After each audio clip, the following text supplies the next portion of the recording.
Donc à moi la lourde tâche de conclure cette journée riche en échanges sur la thématique donc, de la low-tech comme dynamique territoriale.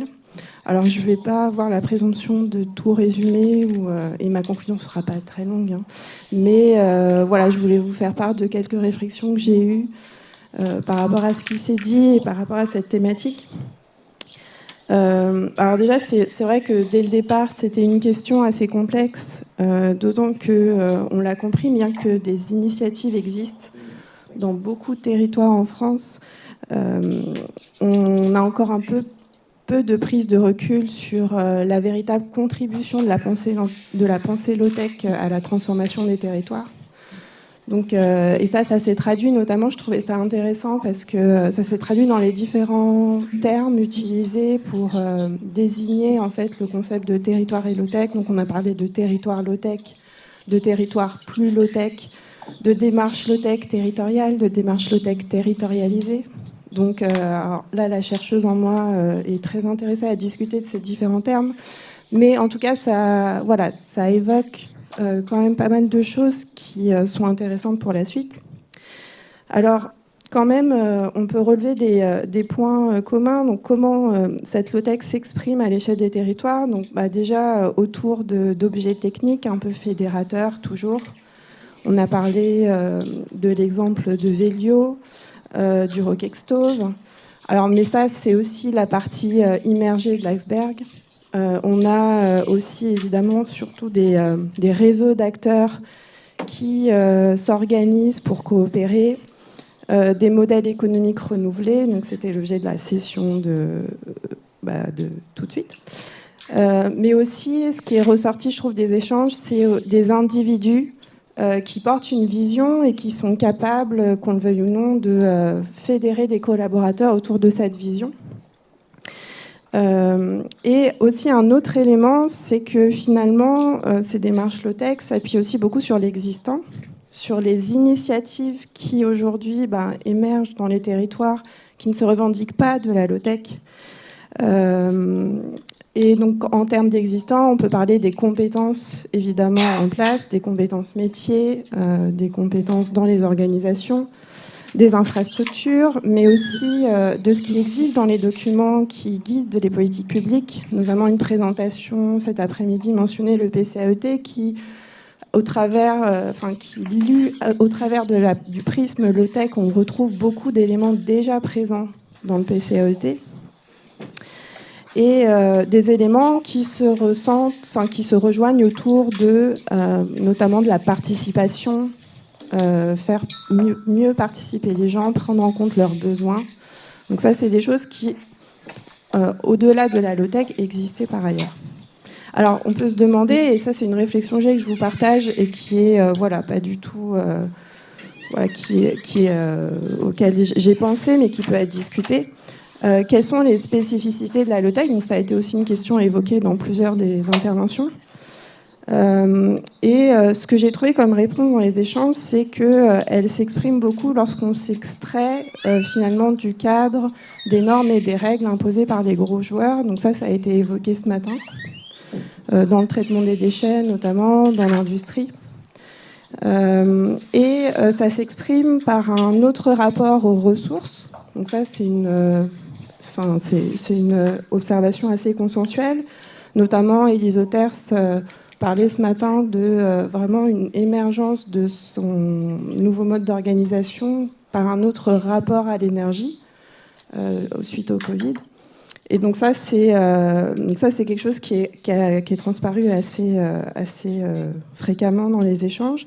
Un autre rapport aussi à la concurrence et aux compétitions avec ses concurrents, donc qui sont pas forcément vus dans des cas extrêmes comme des concurrents, mais comme des sous-traitants ou des partenaires potentiels avec lesquels on peut partager des savoirs et avec qui on ne partage pas forcément les mêmes marchés territoriaux. Un autre rapport à la connaissance, donc ça spécifique au low-tech, une connaissance partagée, transmise.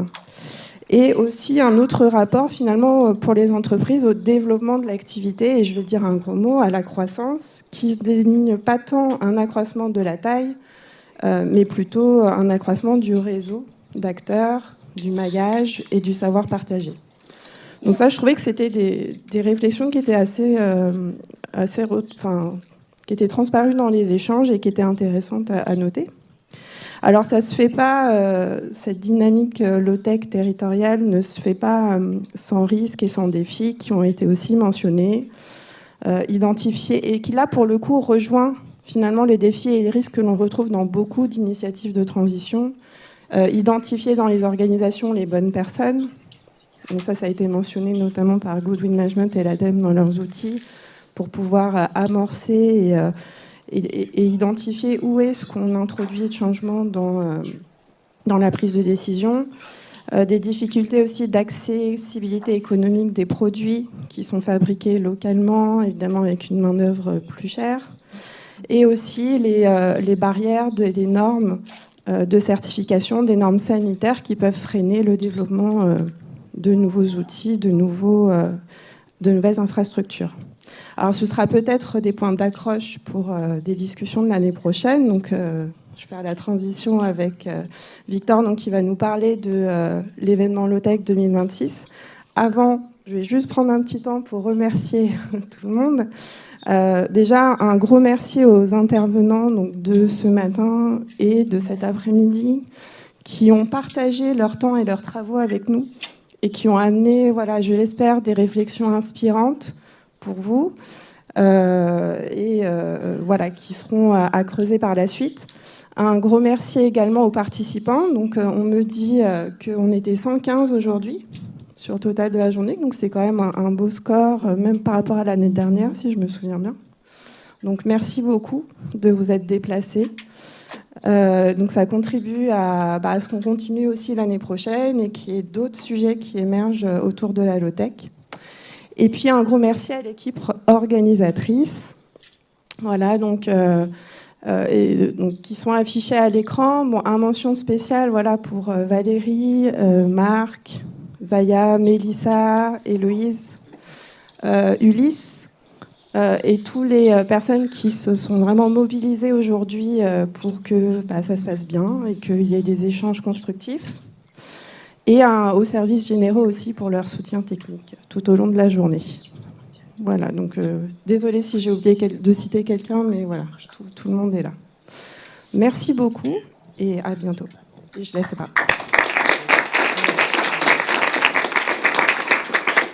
Merci beaucoup Audrey. Donc, moi j'aimerais aussi enchaîner sur les remerciements. Merci à toute l'équipe organisatrice et ça nous tenait à cœur de pérenniser l'événement. Marc et Valérie ont la super idée de nous solliciter pour trouver un lieu pour l'édition prochaine et on peut vous annoncer en avant-première que ça se fera donc en région PACA, au soleil, dans les bois. Ça va être un coin sympa. Donc c'est pas vraiment Marseille, c'est à côté, c'est plutôt proche d'Aix-en-Provence. Donc c'est au Technopole de l'environnement Arbois Méditerranée. Donc en fait là je parle surtout au nom de la métropole Aix-Marseille Provence que vraiment je souhaite remercier, là, Stéphane Reich, Ariane, Théodose et comme Salamida qui ont vraiment permis cette édition 2026 en nous mettant à disposition notamment une très belle salle. Donc vous verrez, c'est un pôle d'innovation, donc c'est pas forcément très low-tech. Il y a beaucoup d'entreprises start-up dans la green tech, mais aussi des entreprises quand même intéressantes, beaucoup de labos de recherche et surtout un écosystème assez riche en PACA. Vous avez vu tout à l'heure la présentation d'Amerma. Il y a des associations comme Éco-Réfugiés. Et il y a un parcours qu'on a lancé à l'ADEME PACA, le parcours Sobre Industrie, où là, on va avoir une dizaine de projets qui vont être accompagnés dans l'idée d'appliquer une démarche low-tech, notamment les outils qui ont été présentés ce matin par Anne-Charlotte, à des cas concrets d'industrie. Donc voilà, ça s'annonce riche et intéressant. Et voilà, on vous donne rendez-vous donc le 5 novembre 2026. Vous pouvez déjà prendre vos billets de train. Il y a 3 mois, c'est ça, ouais. Anne-Charlotte, la spécialiste des billets. Donc voilà, on vous en saurez sans doute bientôt plus sur le programme. Il faut qu'on discute de tout ça. Mais merci, voilà, merci à tout le monde et on est très heureux de continuer cette aventure ensemble.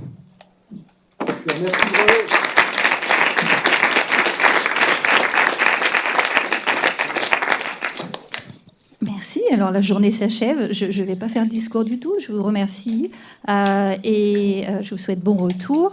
Juste un petit point qu'on est obligé de mentionner, Marc, avant le repas. Voilà, c'est toi qui devais le faire. C'est ça. Non. Ouais. Non, on va vous envoyer un petit questionnaire de satisfaction. Donc vous le recevrez par mail dans les jours qui vont venir. Alors peut-être pas demain et peut-être pas avant le 12 novembre non plus. Et donc à l'issue de la journée, tous les éléments qui ont été graphés aujourd'hui, que vous aurez peut-être pris en photo, vont être restitués. Vous retrouverez ça dans les jours, les semaines à venir sur le site de la journée, avec aussi les vidéos qui seront disponibles, mais pas tout de suite non plus, le temps qu'on les travaille et qu'on les mette en forme pour que ce soit accessible facilement et pas trop lourd, n'est-ce pas Vincent ? Florent, pardon.